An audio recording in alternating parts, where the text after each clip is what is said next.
Breaking news today.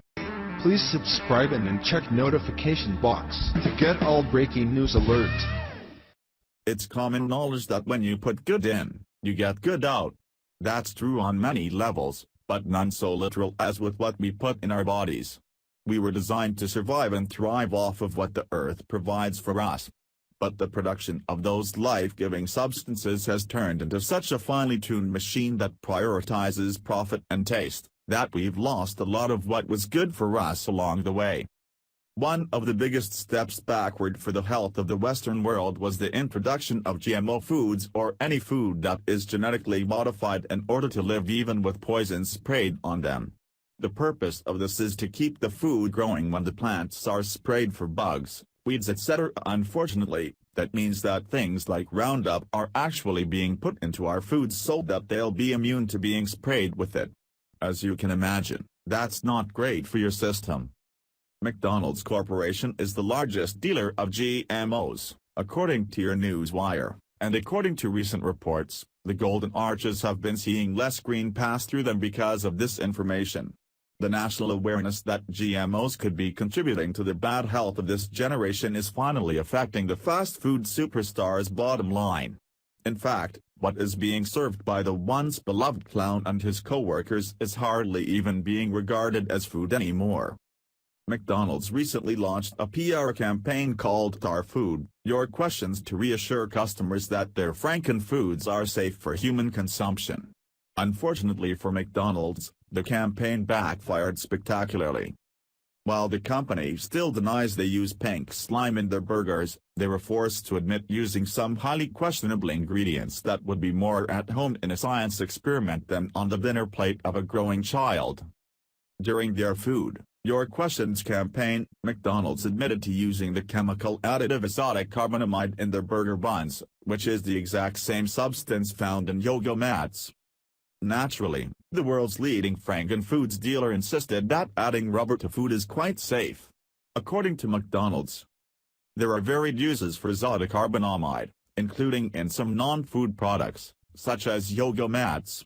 As a result, some people have suggested our food contains rubber or plastic, or that the ingredient is unsafe.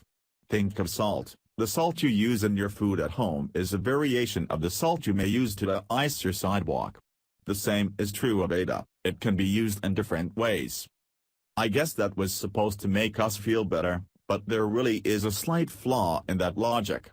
Just because food products can be used in an industrial capacity, doesn't mean that industrial products should be used in a food-type capacity. You want to salt the front steps with Morton salt, fine, just don't put the yoga mat in my rock salt grinder, as one being okay doesn't make the other okay. These revelations are having far-reaching impacts on the take-home pay for the corporation. AP reports that stores are closing nationwide, and profit margins are slimming down, unlike the waistlines of those who eat their food. According to an Associated Press review of the corporation's regulatory filings, McDonald's closed over 700 stores last year and suffered an 11% decrease in revenue and 30% drop in profit. For corporations the size of McDonald's, operating on slim profit margins, falls in profit of 2 to 3% can have enormous ramifications. 30%. We are talking irreversible terminal decline, according to industry experts. But maybe you think that there's to be some margin for error.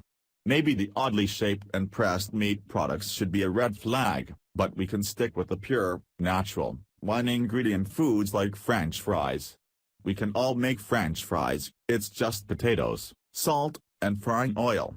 Maybe that's how you make French fries, but that's not how Mickey D's makes them. French fries are actually comprised of 19 shocking ingredients.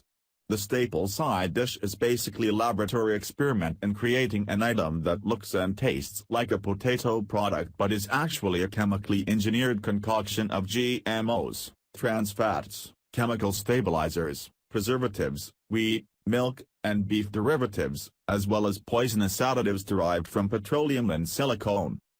Future generations will look back at McDonald's with horror.